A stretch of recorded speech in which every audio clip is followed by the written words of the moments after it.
क्या अंगदान का हमारे कर्मों से कोई संबंध होता है? अंगों का दान करना मेरे ख्याल में बहुत अच्छा है। हम तो सही रूप में आत्मा है जो इस शरीर में बस रही है, और मौत के समय पर वो आत्मा इस शरीर को सदा सदा के लिए छोड़ देगी और इस शरीर में कभी वापस आएगी नहीं।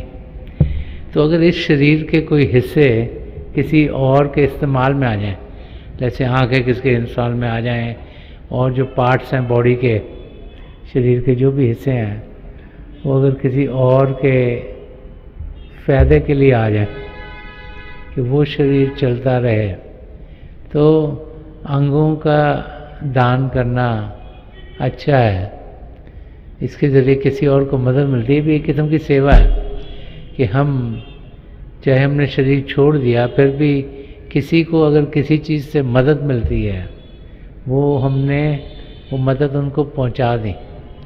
तो अंगों का दान करना अच्छा है, क्योंकि शरीर को तो या दफनाया जाएगा या क्रिमेट किया जाएगा और 5 तत्वों में मिला दिया जाएगा। अगर कोई ऐसा हिस्सा है शरीर का जिसका इस्तेमाल कोई और कर सकता है, जैसे कोई बच्चा है उसके एक्सीडेंट में आके चली गई, उसको देखने के लिए आराम मिल जाए, या किसी और को कोई और तकलीफ़ है जिसके ज़रिए अगर कोई बॉडी पार्ट उनके शरीर को मदद देगा, तो वो काम करना मेरे ख्याल में बेहतर है। उससे हमारे कर्मों को कोई फ़र्क नहीं पड़ता।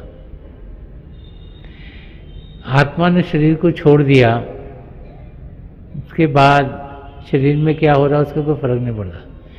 तो अगर हम अंगों को दान देते हैं तो उससे हमारे कर्मों का कोई इफेक्ट नहीं आता है, लेकिन ये अच्छी चीज़ें करने की, क्योंकि अगर किसी को मदद हो सके, किसी कारण की मदद हो सके, दिन भर जब हम शरीर में जी रहे होते हैं तब भी तो हम कोशिश करते हैं किसी की हेल्प करना, किसी को मदद करना, किसी की सेवा करना, ये अच्छी चीज़ें मानी जाती हैं। तो इसी तरीके से अंगों का दान करना किस्म की सेवा है जिससे किसी और को कुछ फ़ायदा मिल सकता है।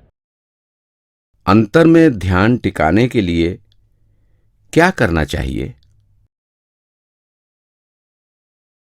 जब हम अभ्यास के लिए बैठते हैं तो जो हमारा मन है उसको बड़ी तकलीफ़ होती है। वो सोचता है कि ओहो ये क्या हो गया, क्योंकि वो नहीं चाहता कि हम पिता परमेश्वर की ओर बढ़ें। वो चाहता है कि हमारा ध्यान दुनिया में रहे। तो वो कोई ना कोई तरीका ऐसा ढूंढता है जिससे कि हम अपनी मंजिल की ओर बढ़ ना पाएँ। तो जब हम ध्यान के लिए बैठे, ने आंखें बंद की, हमारा ध्यान टिका, में रोशनी दिखाई दी। जितना इंसान का सिमरन पक्का होगा उतना ही उसे विचार कम आएंगे। जितने विचार कम आएंगे उतना ही हम देखेंगे कि हमारा ध्यान टिकता चला जाएगा। जितना ध्यान टिकता चला जाएगा उतना ही हम देखेंगे कि अनुभव ज़्यादा होंगे। जितने अनुभव ज़्यादा होंगे उतना हमें खुशी होगी, हम ज़्यादा देर के लिए बैठेंगे। जितनी ज़्यादा देर के लिए बैठेंगे उतना ही अपने प्रभु की नज़दीकी पाएंगे। So it all starts with concentration, कि हमारा ध्यान टिकना चाहिए। उसके लिए सिमरन बहुत ज़रूरी है। और वो पहला, वो जो फर्स्ट रो ऑफ डिफेंस है मन के अगेंस्ट, वो यही है सिमरन। क्योंकि अगर पहली जगह पर ही हमने विचारों को रोक दिया तो कोई गड़बड़ नहीं होगी।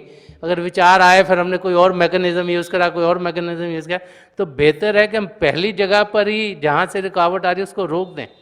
और जब हम सिमरन करते हैं, सही तरीके से करते हैं, तो फिर हम जो तकलीफ मन के ज़रिए से आती है उसको वहीं रोक देते। विचार ही नहीं आएगा तो हमारा अभ्यास बेटर होगा।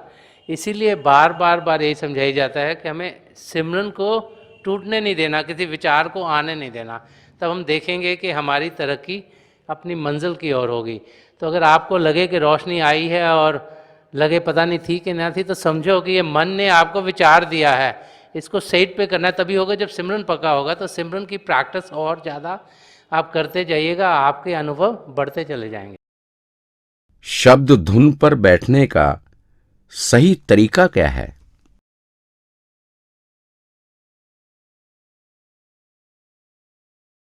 जब हम प्रभु की ध्वनि को सुनने के लिए बैठते हैं तो ज़रूरी है कि जब अंगूठों का इस्तेमाल किया जाता है, जब वो कानों में डाले जाएं तो ऐसे डाले जाएं कि बाहर की सब आवाज़ रुक जाए। तो ये ज़रूरी है कि जब हम अंगूठों को कानों में डालें तो इतने डले हुए हों कि बाहर की सारी आवाज़ कटे, उंगलियां माथे पर हों और ये कोनियाँ कहीं ना कहीं टिकी होनी चाहिए। अगर आपने अंगूठे कानों में सही तरीके से रखे हैं तो फिर आपको बाहर की आवाज़ नहीं सुनाई देनी चाहिए। अगर आपको बाहर की आवाज़ कोई सुनाई दे रही है तो उसका मतलब है कि आपके अंगूठे कानों में ठीक से नहीं है। तो आप अपनी पोजीशन को जांचिए, देखिए आप अभ्यास ठीक तरीके से कर रहे हैं कि नहीं कर रहे हैं। या आजकल के टाइम अगर आप ईयर प्लग्स यूज़ करते हो तो आपको ये ध्यान देना है कि जब आप ईयर प्लग्स डालो तो सारी आवाज़ बाहर की रुकनी चाहिए और तभी आप अभ्यास में बैठ सकते हो। और जब ऐसे होगा तो जो आवाज़ आपको सुनाई देगी वो अंदर की होगी। ये हम पर निर्भर करता है कि जब हम अभ्यास के लिए बैठते हैं हम कैसे बैठे हैं। इस करके कानों को प्रॉपरली बंद करना बहुत ज़रूरी है ताकि हम अपनी जो ध्वनि सुनने के लिए बैठे हैं उसमें पूरे अच्छे तरीके से बैठ सकें और जान पाएँ कि जो कुछ भी हमें सुनाई देगा वो अंदर की आवाज़ होगी, बाहर की सब आवाज़ें हमने काट दी हैं। रूहानियत में वर्तमान क्षण में जीने पर जोर क्यों दिया गया है? हमें बार बार समझाया जाता है कि जो अभी का क्षण है, जिसे प्रेजेंट मोमेंट कहा जाता है, ये सबसे कीमती है। जो क्षण गुजर गया उसका हम कुछ कर नहीं सकते। जो क्षण आने वाला है वो अभी आया नहीं, उसके लिए प्लान कर सकते हैं लेकिन वो अभी तक आया नहीं, तो उसके बारे में सोचना या फिक्र करने का कोई फ़ायदा नहीं। तो जो अभी का क्षण है, जो करंट मोमेंट है, वो सबसे इम्पॉर्टेंट है। हमें उसका पूरा पूरा फ़ायदा उठाना चाहिए। जो सन्मत का रास्ता है वो बार बार हमें समझाता है कि हम ये ना समझें कि हम अपना ध्यान उन चीज़ों में अगर डालते रहे जो हो चुकी हैं तो उनसे हमें कुछ फ़ायदा मिलेगा। अगर कोई हमने गलती करी है, कुछ ऐसा चीज़ हो गई जो होनी नहीं चाहिए थी, उससे हम सीखें लेकिन उसमें डूबे ना रहें। क्योंकि अगर ये क्षण जिसमें हम जी रहे हैं इसमें अगर हमने सारा समय पुरानी चीज़ों में ही गवा दिया तो ये क्षण भी गुजर जाएगा, इसका कोई हमें फ़ायदा नहीं होगा। हमें अपना ध्यान पिता परमेश्वर की ओर करना है, हमने इस क्षण का पूरा पूरा फ़ायदा उठाना है और इसलिए हमें इस क्षण में क्या करना है वो उसकी जानकारी होनी चाहिए। ये जो अभी का क्षण है इसका फ़ायदा तब होगा जब इसमें हमारी आध्यात्मिक तरक्की होगी। तो आध्यात्मिक तरक्की कैसे होगी? पहले तो हमारा ध्यान अपने सद्गुरु में हो, पिता परमेश्वर में हो। दूसरा कि हम सद्गुणों को अपनी ज़िंदगी में ढाल रहे हों, क्योंकि वही एक स्टेपिंग स्टोन है, वही बुनियाद है जिस पर कि हमारी रूहानी ज़िंदगी बनती है। तीसरा कि इसमें हम सिमरन करें, भजन अभ्यास करें ताकि मन हमें डिरेल ना करे, अपनी मंजिल पर जाने से रोके ना। चौथा, इसमें हम अभ्यास करें ताकि अंदर की दुनिया में बढ़ने के हम लायक हों। शरीर को शांत करें, मन को शांत करें, तभी हम अपनी मंजिल तक पहुंच पाएंगे। तो इनमें से कुछ भी करेंगे तो प्रेजेंट मोमेंट का फ़ायदा होगा। हर क्षण अगर प्रभु की ओर होगा, जिसमें के कदम प्रभु की ओर बढ़ेंगे, तो उसका हमें फ़ायदा ही फ़ायदा है। हमें इस किस्म की ज़िंदगी जीनी चाहिए। तो सन्मत का रास्ता समझाता है कि ये वाला क्षण बहुत ज़रूरी है, क्योंकि बाद में क्या होगा, अगर ये वाला क्षण ठीक हुआ तो बाद का क्षण खुद ब खुद ठीक हो जाएगा। अगर इस क्षण में से सोचते रहे कि बाद में करेंगे क्या, तो ये क्षण भी गुजर जाएगा। तो हमें ये देखना है कि इस क्षण में करना क्या है। मन को शांत करें, शरीर को शांत करें, भजन अभ्यास करें, सिमरन करें या निष्काम सेवा भाव से मदद करें किसी की, वो भी इस क्षण के लिए फ़ायदेमंद है। क्योंकि जब हम निष्काम सेवा भाव से मदद करते हैं, चाहे वो शारीरिक हो, चाहे वो मानसिक हो, चाहे वो फाइनेंशियल हेल्प हो, चाहे वो और किसी की मदद हो, तो उसका फ़ायदा बहुत ज़्यादा होता है और हमारे कदम हमें अपनी मंजिल की ओर तेज़ी से बढ़ते हुए दिखते हैं। तो ये बहुत ज़रूरी है कि करंट मोमेंट, ये जो अभी का क्षण है, इसका हम पूरा पूरा फ़ायदा उठाएं, इसमें ध्यान पिता परमेश्वर की ओर करें और हम देखेंगे कि हम फिर अपनी मंजिल की ओर तेज़ी से बढ़ेंगे। अपनी गलतियों के लिए हम कर्मों को जिम्मेदार क्यों ठहराते हैं?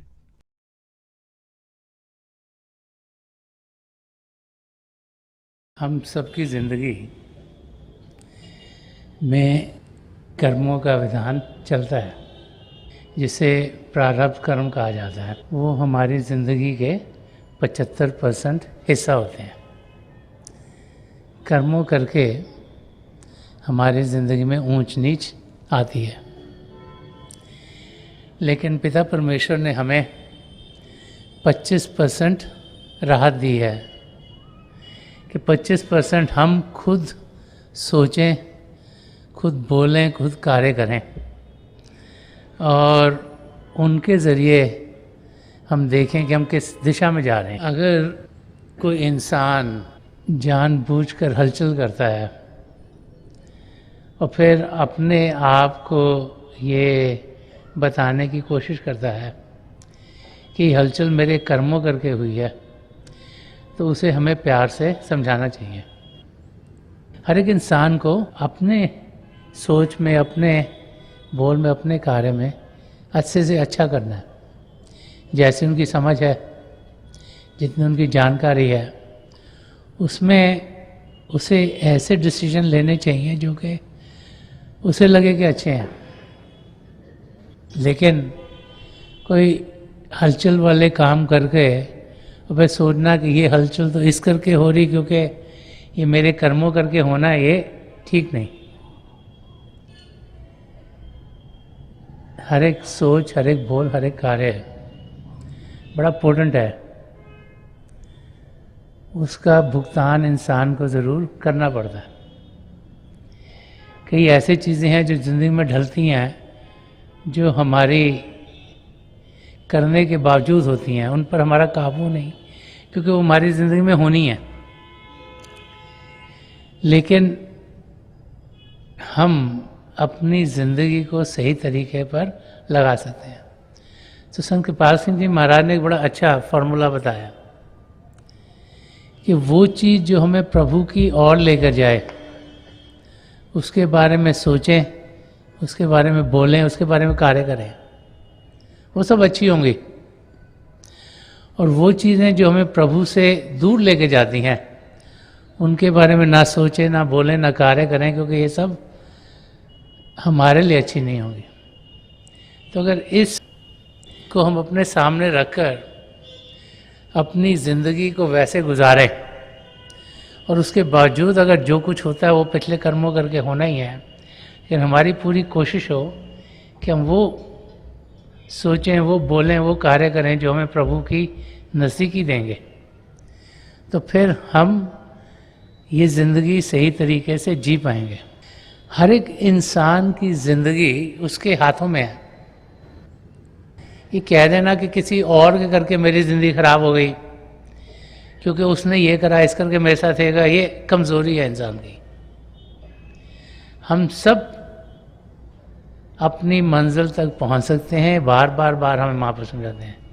हम सब पिता परमेश्वर को जान सकते हैं, हम सब प्रभु से एक में एक हो सकते हैं। ये बार बार महापुरुष हमें समझा गए हैं। हमें सिर्फ कदम उस ओर बढ़ाने हैं।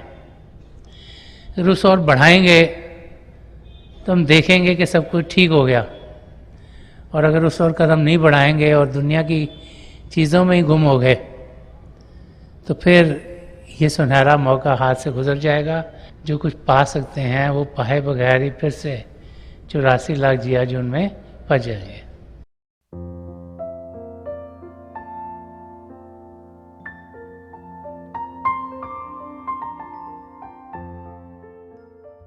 तो थोड़ी देर के लिए हम सब अभ्यास के लिए बैठ जाएं। आप जहाँ भी बैठे आराम से बैठेगा, अपनी आंखें बंद कर लीजिएगा। ये जो आई बॉल्स आँखों को डेलें सीधे सामने और नीचे जैसे 8-10 इंच आपके सामने फोकस हो। तो आंखें बंद करते ही वो भाई बहन जिन्हें नाम की देन मिली है, आप सिमरन कीजिएगा। और वो भाई बहन जो यहाँ नए हैं, आप पिता परमेश्वर के किसी भी जाति नाम का जाप कर सकते हैं। जाप मन ही मन करना, ऊंचा नहीं दोहराना। आपके सामने रोशनी खुलनी शुरू हो जाएगी। शुरू में हो सकता है रोशनी के चिन्ह हो, रोशनियाँ टिकी हुई हों, रोशनियाँ किसी भी रंग की हो सकती हैं, लाल, पीला, नीला, हरा, संतरी, सफ़ेद, कोई भी रंग हो। जो कुछ भी दिखता है उसके बीच में देखिएगा और बहुत से नज़ारे आपको देखने में मिलेंगे। मेरी प्रभु के चरण कमलों में जो पिछली सेंचुरी के महापुरुष हुए हजूर बाबा सावन सिंह जी महाराज, परम संत कृपाल सिंह जी महाराज, दयाल पुरुष दर्शन सिंह जी महाराज के चरण कमलों में यही प्रार्थना है कि जो जो हम सबके लिए बेहतर हो वही हमारी ज़िंदगी में ढले। इन महापुरुषों की इतनी दया में रहो कि हम सब के साथ जुड़ें और अपने भीतर प्रभु की ज्योत के दर्शन कर पाएँ। थोड़ी देर में मैं आपको इस बैठक से उठाऊँगा और मेरी शुभकामनाएं आप सबके साथ हैं।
छोड़ दीजिए जी, प्लीज़ लीव ऑफ।